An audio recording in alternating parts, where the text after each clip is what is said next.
Hello hi അസ്സലാമു അലൈക്കും. ഇന്ന് ഞാൻ നിങ്ങൾക്ക് പരിചയപ്പെടുത്താൻ പോകുന്നത് നല്ല ഒറോട്ടി ആണ് കേട്ടോ. ഇത് ഉമ്മ ആക്കുന്ന രീതിയിലുള്ള ഒറോട്ടിയാണ്. ഇവിടെ എൻ്റെ ഭർത്താവിൻ്റെ ഉമ്മ ആക്കാറുണ്ട് കേട്ടോ. അങ്ങനെ നല്ല ടേസ്റ്റാണ്. അപ്പോൾ അതേ രൂപത്തിലൊന്ന് ഞാനൊന്ന് ആക്കിത്തരാം.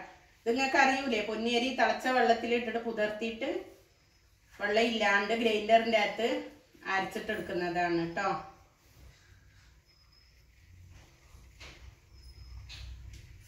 അപ്പം ചപ്പിലാക്കാറാണ് ഉമ്മ അധികം. ഇപ്പം എന്താക്കാം, അങ്ങനെ വലിയ ചട്ടി ഉണ്ട്, പക്ഷെ ഞാൻ ഇവിടെ ഇതിലാണ് വെക്കുന്നത് കേട്ടോ. ഇതിപ്പോൾ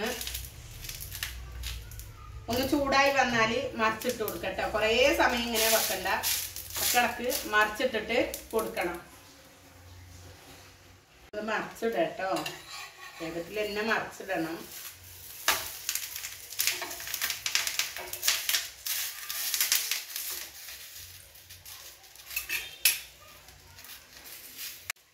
ഇടയ്ക്കിടയ്ക്ക് ഞാൻ പറഞ്ഞില്ലേ ഇങ്ങനെ മറിച്ചിട്ട് കൊടുക്കണം കേട്ടോ. നോക്കിയാ മൂടി കൊടുക്കുകയും ചെയ്യാം, വേറെ ഒരു മൂടി കൊണ്ട് മൂടി കൊടുക്കുകയും ചെയ്യാം. അപ്പം ഞാൻ മൂടി കൊടുത്തിട്ടില്ല.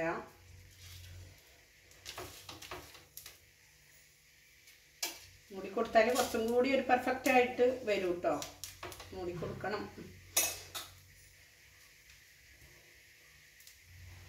നല്ലോണം ചട്ടി ചൂടായാൽ തീ ചെറുങ്ങനാക്കാം. ഇത് അധികം അടുപ്പത്താണ് വെക്കാറ് കേട്ടോ, സാധാ അടുപ്പത്ത്.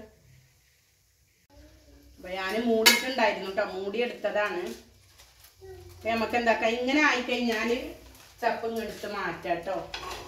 നോക്കിയാ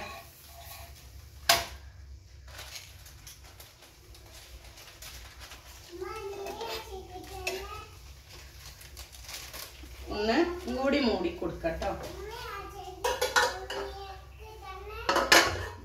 തീ ഹൈ ഫ്ലെയിമിൽ തന്നെ ഇട്ടിട്ടാക്കാം. നമുക്ക് ഇത് ഞാൻ അതിൻ്റെ മേലെ ഒഴിക്കാൻ വേണ്ടിയിട്ട് പിന്നെ കട്ട പിടിച്ചതായിരുന്നു നെയ്യ് കേട്ടോ. അപ്പം അവിടെ വെച്ചതാണ്. ഓക്കെ, നല്ല മുഞ്ചിൽ വന്നിട്ടുണ്ട്. ആക്കി കൊടുക്കട്ടോ. നമ്മള് നല്ല ടേസ്റ്റാണ് കേട്ടോ ഇത്. ചിക്കൻ കറി, മുട്ടക്കറി, ബീഫ് കറി ഒക്കെ അതിലൊക്കെ എല്ലാം കൂട്ടി കഴിക്കാൻ ഒന്നും കൂടി മൂടിയിട്ട് ഒന്ന് കൊണ്ടാൻ അനുവദിച്ചു കൊടുക്കതിന് നല്ല ടേസ്റ്റാണ് കഴിക്കാൻ. പക്ഷെ ഇന്നലെ ഞാൻ ബീഫ് കറി ആക്കിനെ കൊണ്ട് മിഞ്ഞാന്ന് ഞാൻ ചിക്കനും ഇന്നലെ ബീഫും ആയിരുന്നു. അപ്പം ഇന്ന് ഞാൻ മുട്ടക്കറി ആക്കാമെന്ന് തീരുമാനിച്ചാട്ടോ. അപ്പം ഇന്ന് മുട്ടക്കറിയാണ് ഇതിന്. ഇത് നാസ്തക്കാണ് കേട്ടോ. നോമ്പ് പറഞ്ഞ പാട് കഴിക്കൂല, നാസ്തക്കാണ്. നാസ്തക്ക് എന്താ ആക്കുന്നത്, ഓരോരുത്തർ വാട്ടിപ്പത്തിരി എല്ലാം ആക്കൂലേ, പുട്ടാക്കുന്ന. ഇവിടെ ഒന്നും പുട്ടേ ആക്കൂല കേട്ടോ. നോമ്പ് തുറക്കുന്ന പുട്ടേ ആക്കൂല, നൂൽപുട്ട് അങ്ങനെയെല്ലാം ആക്കുന്നവരുണ്ടാവും അല്ലേ. അപ്പൊ ഇവിടെ ഒന്നുകിൽ മൂടിപ്പത്തില് അല്ലെങ്കിൽ ഇതേപോലെ ഒറോട്ടി. ഇപ്പം മൂടിക്കഴിഞ്ഞാൽ അത് ഇങ്ങനെ പൊങ്ങി വരുന്നുണ്ടാ. അധികം കുറേ നേരമായില്ലേ. അങ്ങനെ വെച്ചിട്ട് അടുത്തത് ഞാനിവിടെ ആക്കി വെച്ചിട്ടുണ്ട്. അങ്ങനെ വെക്കാം. കേൾക്കുന്നുണ്ട്, മൂടി കൊടുക്കാം.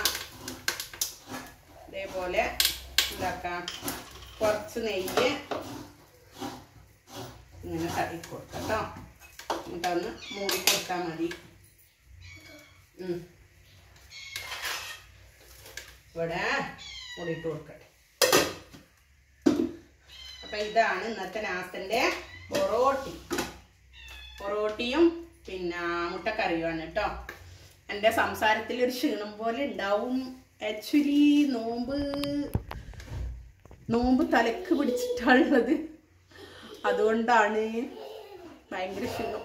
നോമ്പിന് ഭയങ്കര ക്ഷീണം, അതുകൊണ്ടാണ് കണ്ണും മുഖെല്ലാം എന്തോ പോലെ ആയിക്ക്. എൻ്റെ മോളെ കൊണ്ട് ഇതാ തേങ്ങ ചരയിക്കുന്ന കേട്ടോ, കറിക്കുള്ള തേങ്ങ ചരയിക്കുന്നതാണ്. നമ്മുടെ മുട്ടക്കറി ഇവിടെ റെഡി ആയിട്ടോ. മുട്ടക്കറിയും നല്ല അടിപൊളി മുട്ടക്കറിയും ഒറോട്ടി ഇനിയും ഉണ്ട് കേട്ടോ ചൂടാന്. ഇത് നോക്കിയാ നെയ്യ് ഒഴിച്ചതാണ്. അപ്പൊ എനിക്ക് അസറ് നിസ്കരിക്കണം. അസറ് നിസ്കരിക്കുന്നതിന് മുമ്പേ ആണ് ഇതെല്ലാം ആക്കിയിട്ട് അവിടെ വെച്ചത് കേട്ടോ. പൊരിച്ച കടി ആക്കൽ ഇവിടെ കുറവാണ്. ജ്യൂസ് ഐറ്റംസ് ഫ്രൂട്ട്സ് എല്ലാം കഴിക്കും. അപ്പൊ ഞാൻ വേഗത്തിൽ എന്താക്കട്ടെ, നിസ്കരിക്കട്ടെ, പോയിട്ട് നിസ്കരിക്കട്ടെ. എല്ലാവർക്കും എങ്ങനെയാ ഒറോട്ടി, ഉമ്മാന്റെ ഒറോട്ടിയാണ് ഇത് കേട്ടോ. ഉമ്മ നല്ല കനത്തിൽ വാക്കും. ഒരു ഒറോട്ടി തിന്നാ മതി, വയറങ്ങ് നിറയും. അപ്പൊ അതേപോലത്തെ ഒരു ഒറോട്ടി ഞാനിവിടെ ചുട്ടിട്ടുണ്ട്. ഇത് നോക്കിയാ ഈ ഒരു ഒറോട്ടി നല്ല നെയ്യിന്റെ മണമെല്ലാം വരുന്നുണ്ട്. നല്ല അടിപൊളിയാണ് കേട്ടോ. നല്ല സോഫ്റ്റ് ആണ്. നെയ്യും കൂടി ഒഴിച്ചു നോക്കുമ്പോ നല്ല സോഫ്റ്റ് ആണ്. അപ്പോ എല്ലാവർക്കും എന്റെ ഒറോട്ടി മുട്ടക്കറിന്റെ റെസിപ്പി ഒന്നും ഞാൻ ഇട്ടിട്ടില്ല. സാധാരണ ആക്കുമ്പോലെ തേങ്ങ അരച്ചിട്ട് ഒഴിച്ചിട്ടുള്ള ഒരു മുട്ടക്കറിയാണ് കേട്ടോ. നോമ്പിന്റെ ക്ഷീണം മുഖത്ത് പ്രകടനമാവുന്നുണ്ടാവും. ചൂടല്ലേ, അതാണ് കേട്ടോ, വേറെ ഒന്നുമല്ല. അപ്പൊ ഇതേപോലെ ഒറോട്ടി ഉണ്ടാക്കി നോക്ക്. വയറിന് നല്ലതാണ്. ഒരു ഗ്യാസോ കാര്യങ്ങളോ ഒന്നും ഉണ്ടാവൂല. ആ ഒരു വായന്റെ ചപ്പിലുള്ള ആ ഒരു സ്മെല്ല്, നല്ല നെയ്യ്, മിൽമ നെയ്യ് ഒഴിച്ചിട്ടുള്ളതും കൂടി കൂട്ടിയിട്ട് കറി ഒഴിക്കുമ്പോ ആഹാ, നോമ്പിപ്പോ പോകും പറഞ്ഞിട്ടോ. അപ്പൊ എല്ലാവരും വീഡിയോ ഇഷ്ടപ്പെട്ടാൽ എന്താ ചെയ്യേണ്ടതെന്ന് ഞാൻ പറയണ്ടല്ലോ. ഒന്ന് ലൈക്ക് ചെയ്യുക പ്ലീസ്. ലൈക്ക് എല്ലാം നിങ്ങൾ അടിക്കുന്നൊന്നുമില്ല കേട്ടോ. വീഡിയോ ഇങ്ങനെ കണ്ടു പോകുന്നത് സ്കിപ്പ് ചെയ്യാണ്ട് വീഡിയോ കാണണേ. അതേപോലെ തന്നെ ഒന്ന് ലൈക്ക് ചെയ്യുക. നിങ്ങളെ കൂട്ടുകാർക്കെല്ലാം വീഡിയോ ഒന്ന് ഷെയർ ചെയ്യുക. സബ്സ്ക്രൈബ് ചെയ്യാത്ത കൂട്ടുകാരുണ്ടെങ്കിൽ പ്ലീസ് ഒന്ന് സബ്സ്ക്രൈബ് ചെയ്യുക. അപ്പൊ ഇൻഷാ അല്ലാഹ് നല്ലൊരു വീഡിയോ ആയിട്ട് വരാം. അസ്സലാമു അലൈക്കും.